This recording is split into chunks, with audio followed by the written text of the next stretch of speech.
Thousands of Afghans are scrambling to ensure the physical safety of their families after the Taliban took control of the country. They are worried that biometric databases and their own digital history can be used to track and target them, reports Reuters. UN Secretary-General Antonio Guterres has warned of chilling curbs on human rights and violations against women and girls. And Amnesty International on Monday said thousands of Afghans, including academics, journalists, and activists, were at serious risk of Taliban reprisals. After years of a push to digitize databases in the country and introduce digital identity cards and biometrics for voting, activists warn these technologies can be used to target and attack vulnerable groups. We understand that the Taliban is now likely to have access to various biometric databases and equipment in Afghanistan, the Human Rights First group wrote on Twitter on Monday. This technology is likely to include access to a database with fingerprints and iris scans and include facial recognition technology, the group added. The US-based advocacy group quickly published a Farsi language version of its guide on how to delete digital history that it had produced last year for activists in Hong Kong,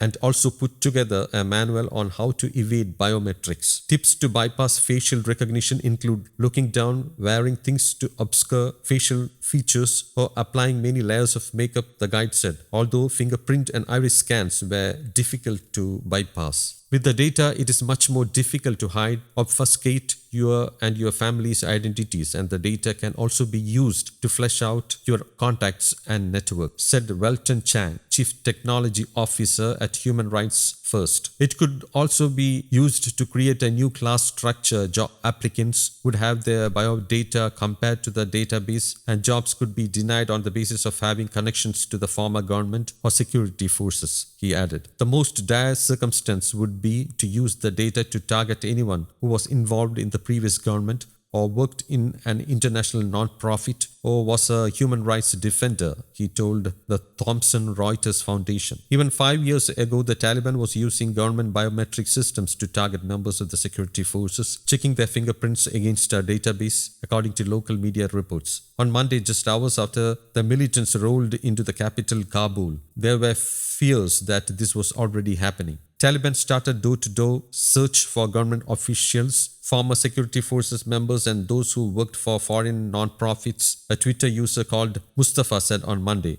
adding that journalists' homes were also searched. A Kabul resident said in a private message that she had heard of house-to-house inspections and that the Islamist militants were using a biometrics machine. Meanwhile, the Taliban, in a statement, said it assures all its citizens that it will, as always, protect their life, property, and honor and create a peaceful and secure environment for its beloved nation. News Desk, Kaumudy English.